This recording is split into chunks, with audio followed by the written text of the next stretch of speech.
Yay, the kids are finally asleep. So do you feel like... Playing a game? I've got a feeling a boss fight's coming up. Ooh, I just got wrecked. Headshot, baby. Ooh, it's your turn to get the baby. So are you up to the challenge? Run, run, run, run, run. And we're dead.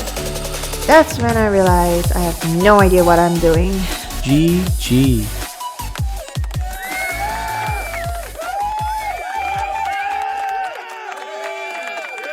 Thank you. That's enough now. Settle down. I see you over there. This is episode number 50. Woohoo! 50, y'all. This is a huge milestone for us, especially like I still feel like we are brand new at this and novice and trying to figure this whole podcasting thing out. But it's kind of cool to know that we are going to have 50 episodes under our belt. Yeah, I am excited because that was the 2022 goal that I have set in my head for us. Yeah, so we are pushing this one out a little bit earlier than anticipated this week, just to make sure we get this 50th episode out before the year end. Yes, indeed. And we have all of you guys to thank for coming on this journey with us. Absolutely. We couldn't be here without people tuning into the show. I also want to thank Joanne for doing this with me. She makes it all worth it. I could never do this without her. Aww. And I rely on her more than she knows. Likewise.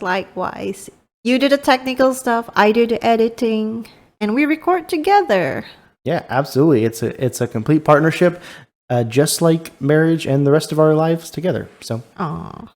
We have some fun stuff planned for today. Yes. I do know that when we recorded last week's episode, it was right before Christmas, so we didn't get to share how our Christmas went. So let's do that, shall we? I know the night before Christmas, we can kind of start there. It was a busy one. Santa was working very hard With his to elves. get everything ready for Christmas morning. Yes. Let's talk about that a little bit. Yeah. And don't ask us how we know what Santa and his elves did. Santa put together stuff, gifts, and Just in case our kids are listening to this. I know.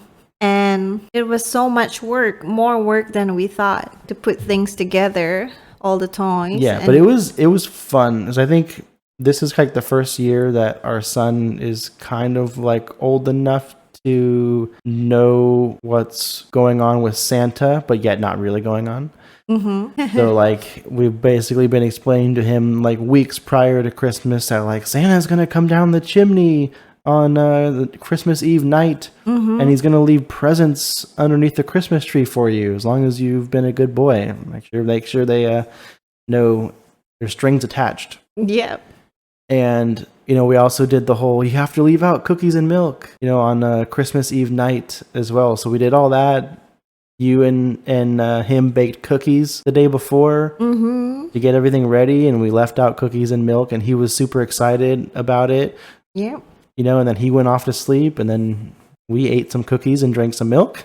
No, for Santa did. On Santa's behalf. You're welcome, Santa. We got you covered. Yeah.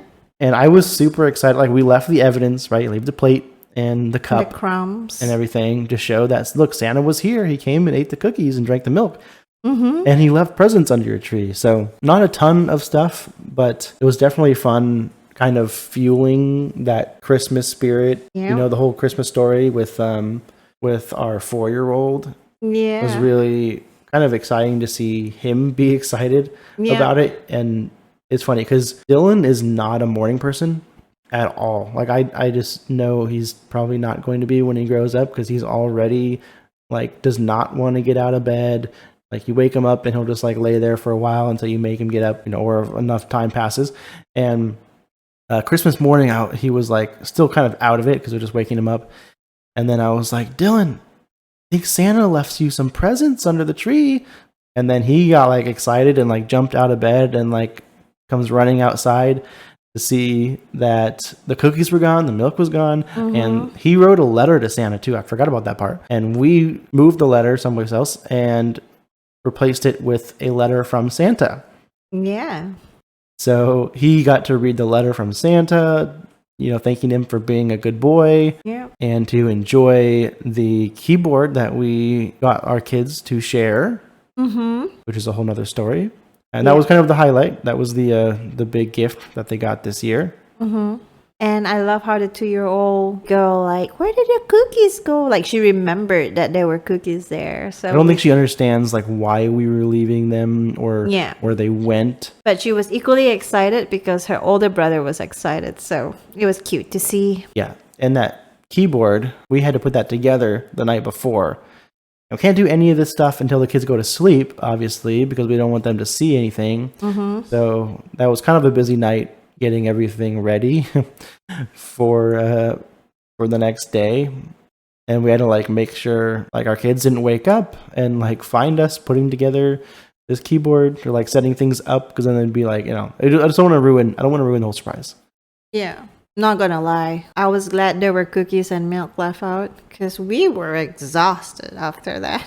Yeah. Needed that sugar. Yeah, that was nice. I love cookies and sweets, so cookies and milk are towards the top of my list, things to enjoy. So I was always looking forward to that. Yep. But yeah, also goes to show that, at least for myself, not realizing how much effort and work it takes parents to hold a charade over their kids, which is all in good fun. So thank you to my parents who did this for me when I was a kid, and I get to do it for our kids. Aww. Did you have that? Like, what was your Christmases like as a child? No, none of that culture. Yeah, okay. So completely different culture. Yeah. Gotcha. But yeah, so now Christmas is past. New Year's is right around the corner. Yes. Right after this comes out. Right. New Year's plans? So you got the fireworks ready? All the works? I did. I bought some fireworks. Kind of a like variety pack of a bunch of different things. Some Roman candles, some sparklers, some snap bits. I don't know what you call those things. Little popper things. Snap pops? I don't know. Something like that. And then some of the, like smaller fountain type ones. Nothing like too crazy, just because I want our kids to be able to enjoy them and not run for their lives, not knowing what's going on. So went a little bit more on the mild side this year, which is nice because that's also the cheaper way to do things than to buy the super big expensive ones. Yeah. So it was nice to not go completely all out this time.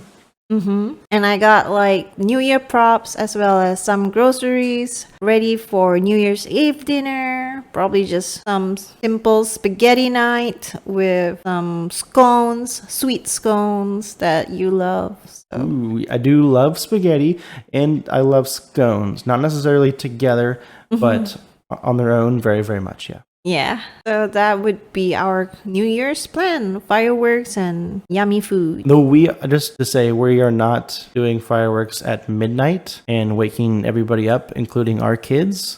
Just us to mess around with because they're allowed here. Probably just that night sometime, but not super late. Yeah, we're not one of those people. Probably before the kids' bedtime. Yeah, it'll be far earlier. Like we'll do it hours and hours before the actual New Year. I don't even know if we're gonna stay up till midnight that night. I guess it is a weekend this year, so not gonna be like. I guess it's usually not a work night, anyways. But at least it's like we'll have a couple of days after to like recoup and recover. Like if we want to stay up late and have champagne or something. True that. A bubbly. Yeah. So what else was new this week? Let's see what else was new this week. I guess I downloaded a game for our son on his Amazon Fire tablet. Which is really neat. I mean, if you have a younger kid, well, like probably 3, 4, 5-ish, I think Amazon Fire is a really cool choice. Yep. Because there's all kinds of educational videos, educational games. There's like YouTube Kids, what they call it, right? Or no? They do have YouTube in there. I mean, web videos, they call it. Yeah, so they have all kinds of, there's like a YouTube connection and all kinds of like YouTube videos. All of them are meant for kids, so it seems pretty safe for the most part. Yep. And a lot of it is educational. I feel like he enjoys it, and I think it's worked out well, and it's pretty affordable compared to some of the other technologies that you see this day and age. Yeah. So the name of the game was Dancing Road. The Dancing Road? Dancing Road. Dancing Road, which is a really funny title, I feel like. So basically, it kind of seemed to me like something kind of like BeatStar. So, but BeatStar is a mobile game, and you put your fingers on the buttons as the notes come down, and it plays songs, which pretty much mostly songs people know. They're popular songs in mainstream. But this was kind of like that, where there's like this ball that like changes colors, and you try to match up the color of the ball that you are with the ones that you're running into to get points. And the songs they're more like EDM? Yeah, electronic dance. Is that the right music. phrase? Yeah. So they're extremely catchy, but I've never heard any of them ever before in my life. So I guess that's the main difference between that game and BeatStar. And I mean, it's fun. The levels are way shorter than like a full song. Yeah. But the songs are catchy. He is loving it. Loving it. And I'm impressed because I think he's just played it so much today probably that like he's like getting the hang of it, and he's just does the same level over and over again, and he's getting pretty good at it, where he can complete it, get 3 stars and everything. Another thing, like I got home from work and he's like, "Let me show you this game," and I was like, "Okay, cool." Like you can unlock songs for like 200 gold a piece, and he has like 8,000 gold, something like that. Yeah, he does. So like I'm like, geez, dude, like you are a grinder. He's a little he likes to grind.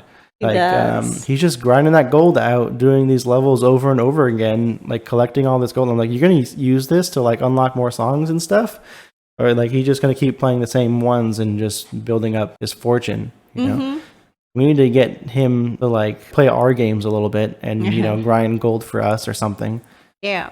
Well, you should have seen when he first started playing it. He was like so upset that he kept losing at first before he got the whole of it. Yeah. And then I told him that it's okay, he only had 1 star. So there's like 3 stars at the end. That is the max that you could get for each song. Right. And he started off with no stars. And then slowly it went to 1 star. And I kept praising him. And he was so excited to get to 2 stars. And then finally, when he got 3 stars, he was like over the moon. Right? Yeah. Yeah. So it was funny because I think we were like, I was eating dinner after, I don't remember. But I was sitting at the kitchen table. And he was like, "Oh, look, Dad, I got 3 stars on this song." And I was like, "Great job, buddy. That's so awesome. High five." And then like 2 minutes later, he comes back like, "I got 3 stars again on the same song." And I'm like, "That's good. You already did 3 stars on that song, but I'm super proud of you." Yeah. And then like he comes back again, like, "I got 3 stars again." Yeah. And I was like, he's super excited about it. Like he's literally getting the same score on these songs, and he's so pumped up about it. And I keep kind of challenging him to like try to do some of the harder ones now that he's got those easier ones down. So definitely be monitoring him on this game, and I'll probably play it some with him. He wants me to do the harder ones, just because he struggles with them a little bit, but he's getting it. I'm super impressed with how good he is at it already so far. Yeah, me too. It's just interesting, to see how he reacts to it. Yeah. But more to come. I'm sure we'll have more to report next week as he gets some like world record or something. So normally we would jump into new game releases and Game Pass games, yet there are none this week for either category. So no new games released this week, at least according to the list that we have a hold of. And also no new Game Pass games released this week, which is okay. I mean, I guess the holidays and year-end, people are spending time with family and probably gaming not quite as much. But yeah, nothing new. So with that, we will jump into something fun here. Recently, we had the Game Awards for 2022, and Joanne and I decided to do our own version of the Game Awards. Yeah. We are going to call them the Gamer Parent Awards. Gamer Parent Game Awards. GPP Game Awards. Maybe, well, I don't know. This is a work in progress. We're going to figure out what we want to call this thing. But we are going to do our own Game Awards today. We're going to run through a few different categories, talk about what games we like for those categories, and then Joanne and I will both have to decide on a game that we want to award for that category. So to start things off, the first category is most likely to make us argue. So out of all of the games that we played this year, and I'll say that not all these games were released this year. This just is the games that we played this year. Some of them were released prior to 2022, but that's fine. That being said, most likely to make us argue, I have one that definitely comes to mind. Yeah, me too. And it was, I think, one of the first games that we played this year. Yes. I really enjoyed it. I am thinking of Overcooked 2. Me too. I'm thinking of Overcooked 2 as well, so. Yeah, I mean, talk about a game to really put some stress on a relationship, especially one to basically start off our podcast journey and our gaming journey together. Yeah. With that one, that one was a doozy. Trying to cooperate together, you're so reliant on each other, like to a fault. And there's so much communication required. It is so easy for one of us to, fumble or make a mistake or not necessarily doing anything wrong, but just not on the same page. Yeah. Right? It'd be like, oh, I'm making this burger, you make the pasta, and then I'm making this burger, and then I turn around and it's like, you have a burger also, and I'm like, that wasn't the plan. Yeah. Right? Like, there's so many things like, oh, I thought you said you wanted me to make the burger. Right? So there's like so many opportunities to fumble things up. Yeah, and especially how there's like a time, right, that runs out. It had me on the edge of my seat the entire time, talking back and forth with you the entire time. Half the time, like, I'm in serious competitive mode trying to win, and the other half of the time, I'm cracking up laughing because of something going on. Yeah, there's only times we'd be like, all right, well, we just totally messed this up because we didn't communicate well enough. Yeah. Yeah, I know. Anyways, enough on Overcooked. I think we could agree that was probably the game this year that made us argue the most. Yes, it was. I like to think about it in a good way. Mm-hmm. All right, Overcooked won the first category. Next category, most likely to make us neglect responsibilities. Isn't that all the games? A lot of them. I mean, we do a pretty good job. Yeah. At putting our kids first and parenting and work for me as well, right? Because I could stay up all night and game and not go to work, but obviously I have to. But yeah, there are some games that make this a little bit harder than others. I agree. Anything that comes to mind for you? I think for me it would be World of Warcraft. That's fair. It's because you like it so much and it's addicting. Yeah, between that or Lost Ark. I mean, both of these two were like super addictive, especially when I like to collect transmogs, which are like outfits or achievements, and collect Mokoko seeds in Lost Ark. So it's all different. Yeah, I'm with you there on WoW. I feel like that's an addicting one. And I know that there's sometimes like I'm going to log into WoW and I don't even know what I'm going to do yet. Right? Like there's so many things you could do, and I'm just like, all right, I'm just going to log in and figure out what I want to do once I get in, but like I don't necessarily have something in mind. So like that's the kind of game where it's like you've already decided you're going to play, but you don't know what you're going to do yet. I think for me though, I would probably have to go with Marvel Snap, just because it is a amazing game I'm finding right now, and I think a big part of why I have to give it to the award for this category for most likely to make us neglect responsibilities is because it's mobile and I could play it any time, right? So there's like times where I'm, just in the kitchen making lunch or something and like, all right, I have to wait like 2 or 3 minutes for the microwave. So I'll just do a quick game of Marvel Snap, right? It's going to take about that long to play a match or something. So I end up like playing it, like I feel like a lot. Yes, I can vouch for that. Kind of multiple points throughout the day. So that's probably part of why I'm like, that one's kind of tugging at me there. So fair enough. Next category is best free game. All right. So WoW was for neglecting responsibilities for me. Yeah. And for best free game, I would give it to Lost Ark. Okay. Yeah, that's a good point. Lost Ark was a free game. I would probably have to agree with you there. For a free game. I mean, we played a few free games. I feel like Lost Ark was probably the best quality one. Yep. I mean, I don't quite like it as much as WoW or a number of other games that we played this year, but most of those were not free. Yeah. Either they were part of Game Pass or they are crazy expensive, like WoW can be. But Lost Ark, I feel like, was pretty solid for a free game. Yeah. So yeah, let's award that one to Lost Ark. Okay. Next category is Best Game Pass Game. Oh, this is hard. We We played played a lot. of games on Game Pass. Yeah. Actually, I'll let you go first for this because I need a minute to think about Okay, it. I have a lot of contenders. So best Game Pass games, I fell in love with Hades when it was on Game Pass, although that one was removed a few months ago. So technically it's not on Game Pass anymore, so I think I'm going to exclude that one, although it would probably be up there.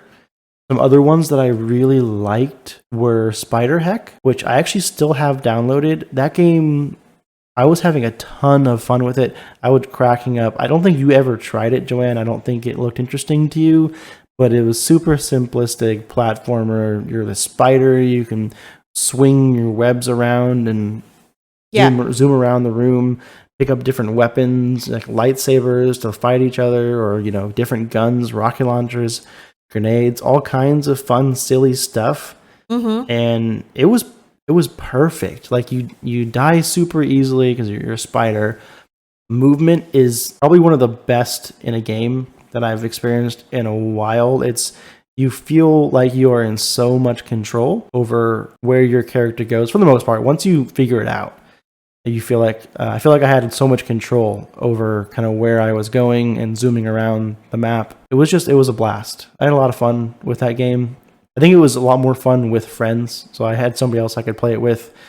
Another one that I'm really thinking of for this is You Suck at Parking, a game that I liked a lot more than I thought I would before playing it. Between the levels seeming so difficult at first, and then slowly but surely getting the hang of those and figuring out how to get through certain parts was really fun for me. Also, like on some levels, like challenging myself to come up with like a better time was really fun, and I feel like they were well designed levels too, I feel like, and it was quite a bit. So I was kind of bummed when I ran out of levels to do, but I had so much fun going through it. And probably the last game that I'm considering for best Game Pass game is Plague Tales Requiem. And I feel like that was a really high quality game to drop on Game Pass. It was a day one release. It was a sequel, and it was a beautiful game. Even the story was really good. The gameplay, like combat, was interesting. It was like kind of a combination between having to actually react to things, but also like a puzzle type of thing. You had to like figure out how to progress through the room, and advance so you could keep moving through the story. So I liked, especially like the puzzle aspect of it, where it was like, all right, I have to do this and then this and then this, and try to figure out, how to best make things work. And also even the music in the game was really good as well. So kind of all of those things, that it was beautiful, great soundtrack, voice acting was really good. The story hooked me so much as well. The ending really got me. I won't go into, but yeah, so I'd probably go with Plague Tales Requiem for the best Game Pass game. Oh, fair enough. I did not play that game. Yeah, I mean, it's still on Game Pass, so I would recommend it. At least try it. If you don't like it, if it's not for you, that's fine. At least you didn't have to invest anything in it. It's on Game Pass. That is true. What about you? Did that give you enough time? I tried to draw it out as much as I could. Yeah. Did you figure out where you want to go with this one? Yes. So I did also put a few games on my list that would be nominated for this. So there's Dead by Daylight, which I really enjoy, and there's As Dusk Falls, and there's also Outriders. Oh, that's one that I hadn't thought of, but is another great game. And Evil. Evil, okay. So these were like my 4 favorites. And out of these 4, I will award the best Game Pass game to go to Dead by Daylight. Dead by Daylight. I'm not surprised. Yes. I know you played that one well after our review of it. And I even enjoy watching other people stream it. That's true. I probably enjoy watching other people play or stream Dead by Daylight more than I like playing it myself. Because then, like, you're off the hook. Like, if they die, if they're getting chased, you're not under pressure, right? You get to watch them deal with it, and that's more entertaining to me. Yeah. Okay, very cool. Dead by Daylight gets a win there. Yes. Next category is Best Shooter. So any games that we played this year that were a shoot 'em up game, either first person or third person. What do you think about that? We didn't play a ton of shooter games, but we did play a few. I'm thinking like Borderlands 3. I'm thinking Outriders, Gunfire Reborn, Back for Blood. Back for Blood. Yes, thank you. I also played Call of Duty and Warzone. Gosh, what else? I feel like I'm missing something, but maybe that's it. Yeah, I think that's it. So based on those, what did you like the most? So between all that you mentioned earlier, the top two would be between Outriders and Borderlands 3 for me. Yeah, I'd probably have to go with Outriders. Same. I mean, Borderlands 3 was great too. Yeah, I did like Borderlands 3. But for some reason, I like the Outriders graphics more. True. Borderlands took a little bit of getting used to with the graphics, especially because we were new to the series. And with Outriders, it felt like a story campaign, like very story driven, yet we could still play co-op. Yeah. And I felt like they pulled it off really well, that we were able to play co-op, but I still felt like it was me going through the story and, you know, plenty of cutscenes. And I still felt like it was my character who kind of like got to be the hero at the end of the day, right? And, you know, going through the story and, you know, saving people and stuff. But then when we actually came to the gameplay, it was like, oh yeah, we're doing this together. It's co-op. But like, I feel like I didn't really take anything away from the story. You still felt like the main character, basically. Yeah, and I think that was the case for both of us, right? I think you felt the same way, right? Yeah. Like when you're in the cutscenes and cinematics, like you kind of forget that like we're there together, but in the gameplay stuff, we totally are. Agreed. So I think I'll go with that as well. Okay. Next category is Best Social Deception. So that's an unusual category, a little bit different. So I just want to take a second to explain it. Social deception games are games like Among Us, for example. That's probably the best known one in that category, or essentially games where you have to try to deceive other people or make them think something different, right? So in Among Us is a good example of that. Other ones that we played were Project Winter. Yep, Project Winter, thank you, and Evil, as well as, I think I would probably consider Secret Neighbor. Yep. As well. I don't think you have like voice chat in there, right? Or did we? No, I don't think so. Yeah, so it was a little bit different, but I think for the most part, you're trying to not be discovered and, you know, kill off the rest of the lobby. Pretty similar to these other games, so I would probably consider that one social deception as well. Very whodunit game, right? Yeah, basically, you know, think, whodunit or Clue, kind of like that. Yep. Where you're trying to figure out who the bad guy is. So, of the games we did play, what would you like to award this one to? I would like to award it to Evil. Evil.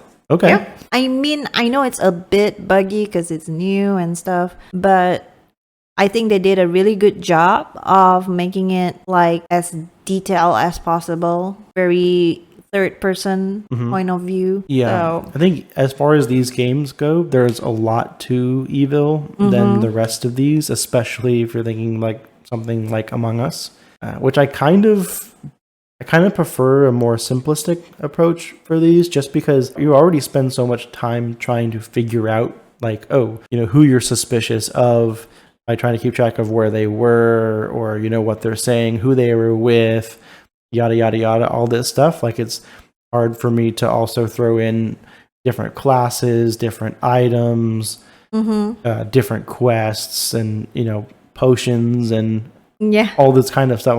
Like there's just so much stuff to try and keep track of and figure out in each match that I kind of just like something simpler. So I feel like the Among Us recipe was really good with the way they did it. Very simple and enjoyable, and you get to focus on that social deception. So I would probably go with Among Us with this Fair one. enough. But I feel like Evil is like a close second. Like I was still starting to enjoy it, but I feel like I just didn't like it as much as Among Us, but still close second. Yeah. Next category is the best soundtrack. All about that music. Ooh. What do you think? Which games do you feel like had the best soundtrack? I would say Forza Horizon 5. Ooh, that's an interesting one. Very hype centric, and was it a lot of like mainstream songs? I know that we did run into some copyright issues with that one, but yeah, I mean the music seemed good. Like every single one kind of like pumped you up for the race, right? Okay, very cool. I mean, that's based on the games we played this year together. Otherwise, I would have included The Witcher, but all that was like last year that we played, and even Final Fantasy was last year. So True. this year, I would have to say I enjoyed Forza Horizon's music. I don't really like the game as much, but I enjoyed the open world and just riding just to listen to the music. Yeah, there is some good music in gaming. You mentioned a few good ones there, but I think for me, the one that I liked the most or that really got me was probably Grounded. Oh yeah, you I do don't love Grounded. Yeah, I mean, I just like the game of Grounded a lot, but when it comes to the soundtrack, I feel like they did a really good job because as soon as you enter certain areas of the game, like it triggers the music cue, right? And I feel like it happens at the perfect time that like really ties you into the awe of the backyard world that they put you in Grounded, right? Like you come over this hill and you see this giant fog of, I forget what they call it in the game, but it's the mist or whatever, right? It's basically the bug killer haze, I think is what they call it. And as soon as you kind of get close to those areas, like the music kicks in, and I feel like you could just hear that and you know exactly like where you are, what part of the map you're in.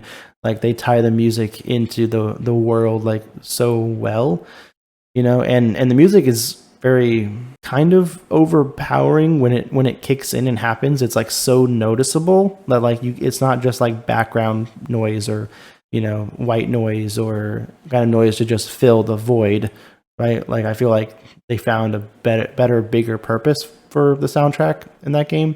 So I don't know. I just feel like they pushed boundaries when it comes to the soundtrack. So I got to go with Grounded. Gotcha. I just remember the spider music when. Yeah, also, that's another thing. Every time you would enter combat with a different insect or spider, it would have like its own music. Yeah. And sometimes I don't even see the spider. It spotted me and then I'm in combat with it. So when I hear the music is my cue to run. Yeah, and I don't remember exactly what the spider one sounded like, but it was like instant stress.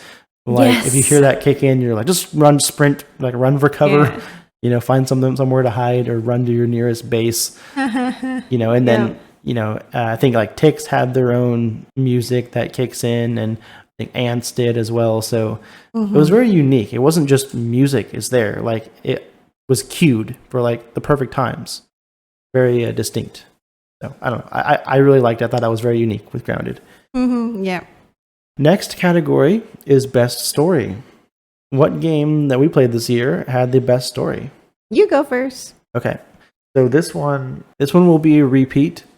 So best story I feel like goes to Plague Tale's Requiem, which I also gave as best Game Pass game. But I feel like in Plague Tale's Requiem, specific to the story, one, the voice acting was super good, which really helps you connect with the story. Also, just the story writing and the whole journey that you go on. I forget the name of the character you play as, but her and her little brother and the mom and their friend, and you're trying to figure things out. I felt like I really wanted to help them like succeed and like solve the problems that they were up against. And the story just kind of grabbed me and really just kind of you build this momentum as you move through the game and as you work your way towards the end, and then the ending just hits really hard. And it was like, it's almost sad. I'm not going to spoil the ending for anybody, but the ending blew me away. So if you do play the game and you want to stick it out to the ending is really interesting. Yeah. That's all I'm going to say about that. But yeah, the story was amazing in that game. That was one of the key reasons I liked it so much. Yeah. What about you? What's the best story for you? So I have to say between As Dusk Falls or Life is Strange, True Colors. Ooh, okay. These two really tug on my heartstrings. But I think obviously those two stories are very different, right? Yeah, Both great stories. They're very different, but I need to share the one that made me cry, like bawling in front of the computer. I think I know which one that one is. Would be Life is Strange, True Colors. Okay. And yeah, it was just impactful and creative in a way. So like I totally related to it. You know, it's it's designed to pull on any imaginable trauma a child could experience. Whoa. Yeah, and then I remember the music was really good in that game too. Do That is you true. feel like they used the soundtrack to further bolster the emotional toll that it had on people, or was it that strictly based on the writing and the story? I think you're right. It might actually affect. I But also, I think it's because of the location, because it was like in like Colorado and a place you I think had visited recently. Yes. So maybe you could relate or visualize that better. Like, yeah, just like seeing the mountains and the trees, like I could feel the cool air just by looking at. Yeah, you felt like you could have just met them in Colorado sometime recently. Yeah. Ran into them as real people. Yes, but it was just really good. Did you play the game as if it were you making the decisions? Like, do you feel like you would have made those same decisions? Yes, I did. I think that also like makes it hit home more when you were playing them as you, right? Like as if you were in their shoes, making all the same decisions that you would make, and then having these things happen to that character. So interesting. And I also want to say that As Dusk Falls, as well as Life is Strange, True Colors, both won Game for Impact. So Life is Strange, True Colors was the winner for Game for Impact in 2021, and As Dusk Falls was the winner for this year's. Okay, I didn't know True Colors won last year. Yeah. That is interesting. I'm not that surprised, especially how you described it. It sounds like it would be an Impact game. Yeah, so I'm like, ooh, I can't believe the two that I picked were actually award-winning ones. You have good taste, apparently. Ooh. Then again, you chose me, so I don't know. Ooh, that's true. That's true. But yeah, good. That was best story. Next category is a funny one. Worst game of the year. I would have to say Secret Neighbor. I mean, Ooh. we both played it, and it was so bad that we couldn't even rate it. Yeah, like we didn't want to play it anymore. Like we played it for like maybe an hour and a half, and it was kind of like, okay, I think we played it. Did we play it on stream? I think we did, right? Yeah, That's probably why we played it as long as we did, because we felt like we needed to for the stream, because we didn't have like a backup plan if the game was garbage. Yeah, kind of was in our opinions, at least. Yeah, I kind of agree with you there, with Secret Neighbor probably being the worst game of the year. I feel bad labeling a game with that, and this is just our opinions. Yeah. But I didn't like anything about that game, although I can see why some people might. It was very dark and creepy, and even the art style, while it's not like scary aggressive, it's like just weird creepy kind of. And then plus like the lighting in the game being so bad, and the sound kind of being all over the place. Yeah. Like I felt both like I couldn't hear something coming, but at the same time I would hear random things and not know like what was going to happen. So I don't know. It was too stressful, too much for me. Another game that I was also considering for this one is Ember.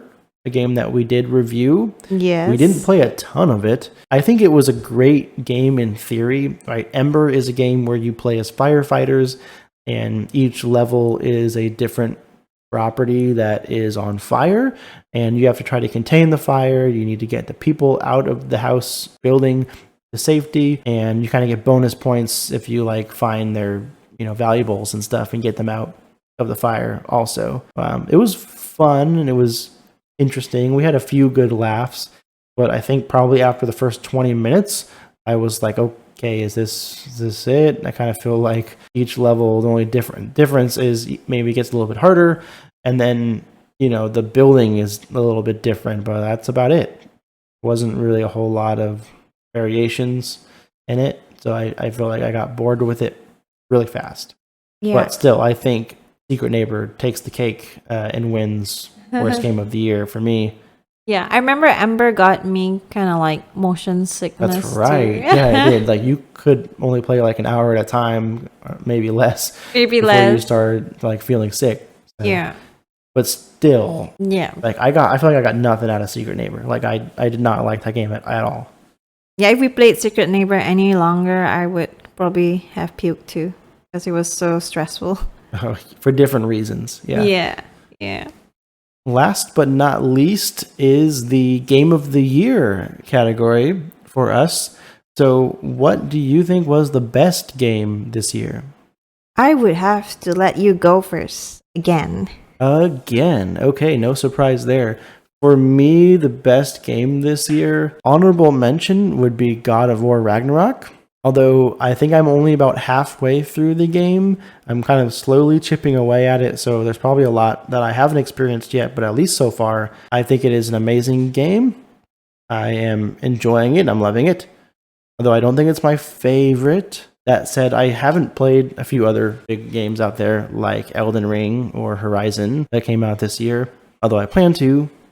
But as far as best game this year, right now, I kind of feel like I have to go with WoW, World of Warcraft Dragonflight.